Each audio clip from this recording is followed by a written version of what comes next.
And of course, let's then stay with issues around townships and go to this now. The Center for Sociological Research and Practice at the University of Johannesburg has launched its research titled Energy Racism, the Electricity Crisis in South Africa. Now, the research was conducted in Soweto, and it also seeks to get the views of residents on the energy crisis that is gripping South Africa. Now, Dr. Trevor Ngwane, he's a director of the Center for Sociological Research and Practice at the University of Johannesburg, joins us now to talk about this. Dr. Ngwane, thank you so much for your time. One of the things that the report that has been compiled by the department looks at load reduction. And you are calling it a racist policy that is targeting black areas. Talk to us about why you've decided to title it this. Yes, thank you very much for this opportunity.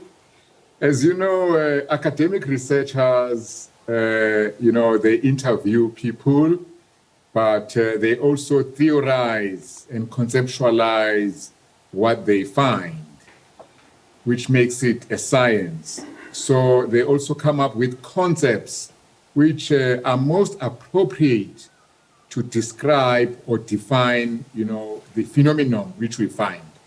So we felt that the concept of energy racism is the appropriate one, basically because it looks like in South Africa, the black working class are bearing the burden, the biggest burden of the electricity crisis. And when we look at then the issue of load reduction, because there's load shedding, and now we've seen in townships as well a timetable being introduced around load reduction, and some have, called this unlawful, saying it's illegal of Eskom. At the same time, there is, of course, those who are saying they have no choice. Eskom has no choice. It has to happen. What did you find from the residents around this?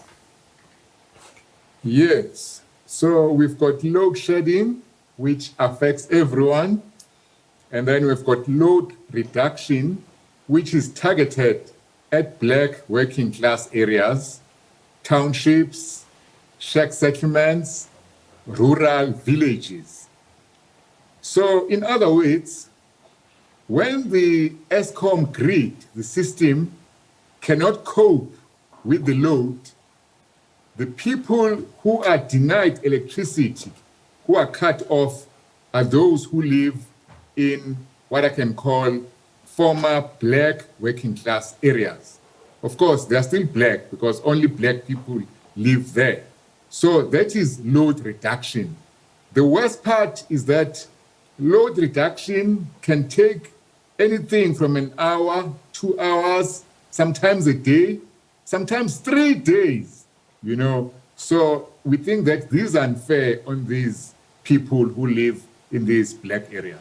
I'm keen to find out, though, on the other side of the coin, some have said that Eskom has no option but to resort to this. And Eskom has said it's also trying to offload pressure on its system. And municipalities in some areas are saying that this is done because there's some who are simply not paying for electricity. And thus they're putting pressure on the system. So they have no choice but to then implement load reduction in some of these areas. I'm keen to hear your take on that. Yes, that is why we came up with this concept of energy racism, because there are continuities with the past of injustice, where black people always get less, where black people are scapegoated and blamed for problems of a system which they did not create. So, for example, black areas proportionally use very little power.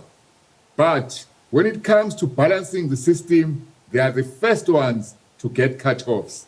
And then racism, is a strange animal. It never dies. It takes different forms. It disguises.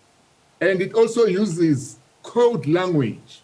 So this thing of the people who are poor, the people who are not paying, the people who are illegally connected, the overcrowded areas, is just a cover-up for saying black, poor, working class people must suffer and be targeted, for load reduction. So how then do you propose that this be dealt with? Because we do know that there are people that have connected illegally onto the system and are not paying for their electricity. At the same time, this comes at the expense of those who are paying for electricity and are finding themselves on the back foot here. So how then does the issue and the culture of non-payment become addressed in order to ensure that that is dealt with? The culture of non-payment is another racist code term where, the struggle against apartheid, where people were boycotting, is now invoked and used to attack, black working class areas. If you live in Soweto, whether rich or poor, middle class or working class, whether you pay or you don't pay for electricity, when load reduction comes, you don't have electricity.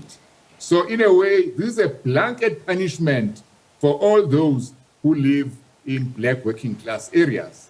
So it's not a question of people are not paying. It's not a question of it's illegal. It's not a question of it's overcrowded. It's a question of targeting vulnerable, poor, powerless, black working class areas just because the authorities, just because ESCOM can get away with it. Dr. Ngwane, we've seen another very concerning issue emerging in some of the townships. Of course, this is the issue of cable theft, which and also a lack of infrastructure and management as well in some of the areas. How much of an impact has this had on communities? And do you think that the officials are dealing with it correctly? Because we keep on hearing about cable theft almost weekly now.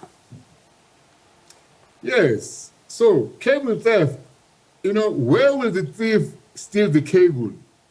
Even if the thief lives in an informal settlement or in a township, he or she will go around finding cable he or she can steal. It might be in the suburbs, it might be in industrial areas, it might be in the township. So this is what I mean. There's a propaganda which associates black people with things like cable theft, non-payment, poverty. Of course, if you're black, you tend to be poor. But, it's an unfair and it's a clear example of what I'm talking about racism and scapegoating. Cable theft occurs anywhere and everywhere. I don't know why ESCOM and the ANC government associates it with black areas. It's unfair and it's racist. All right, Dr. Ngwane, I wish we had more time, but that's where we'll have to leave it. Thank you so much for your time in this conversation. That was Dr. Trevor Ngwane, who's the director of the Center for Sociological Research and Practice at the University of Johannesburg.